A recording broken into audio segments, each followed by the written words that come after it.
Hello Yu-Gi-Tubers, I'm the Canadian Comrade, and we're back with part 3 of So You Want to Play Yu-Gi-Oh! Today, we're going over the next monster type residing in the extra deck, the Synchro monster.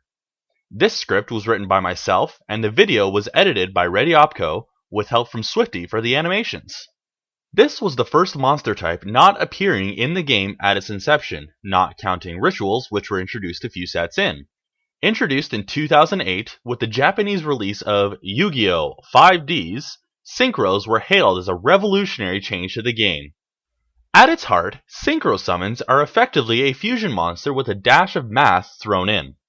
While that sounds a little silly, it also meant that you didn't necessarily require a special spell in your hand or two very specific monsters in order to special summon from the extra deck. In fact, the extra deck, which until that point was called the fusion deck, was limited to 15 cards, specifically because of how useful Synchros became. So how does it work? Well, in order to Synchro Summon these fun white cards, you first need what's called a tuner monster. Aside from the fact that they're tuners, tuner monsters are identical in every way to other monsters in your main deck. Most have effects, and some don't. Now, why is it called a tuner? Well, because it needs to tune something up.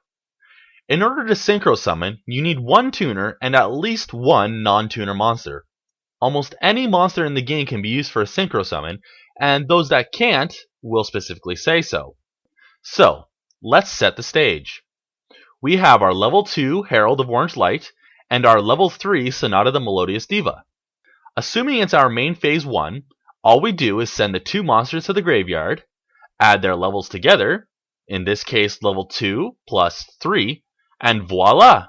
We can summon a Synchro monster from our extra deck as long as its level is equal to the sum of the levels of the tuner and non-tuner monsters, not a level more or less.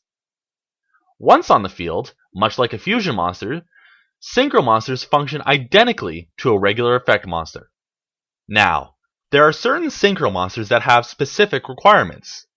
Trishula, Dragon of the Ice Barrier for example, requires that you use at least 2 non-tuner monsters, and Bielza of the Diabolic Dragons requires a dark tuner monster. What does this mean for you? Only that you read the cards and follow the instructions written on them. Now some of you may be wondering why this is so good. Well, it introduced options for decks. No longer did you need to rely on drawing a certain card to get around problems on the field.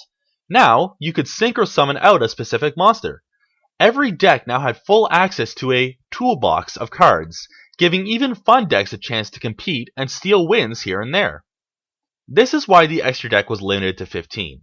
If everyone had access to all the Synchro monsters they wanted, you'd have unlimited tools to get around problems, and thus, building your extra deck became just as crucial as your main and side deck. Now, let's talk about the potential drawbacks to Synchros. Like fusions, you need to properly Synchro Summon a Synchro monster if you ever want to summon them back. This is why, with cards like Starlight Road, Stardust Dragon cannot revive itself. Also, like fusion summons, if a Synchro monster is returned to the hand or shuffled into the deck, it returns to the extra deck. Finally, one of the most difficult aspects of figuring out the combos in a Synchro deck is a combination of having the proper levels to summon and having both tuners and non-tuners available. If you have a handful of tuners, you're not going to get very far, same as if you're trying to Synchro Summon the level 7 Black Rose Dragon and your only monsters level up to 8. Thanks to Synchros, more care had to be put into thinking out plans and turns than ever before, but it did lead to some really cool tricks and combos. Synchro monsters are a lot of fun to play with, calculating levels and planning accordingly. If you like them, dislike them, or have any questions, let us know in the comments below and give us a like. When you're done that, get out there, give them a try, and rev it up!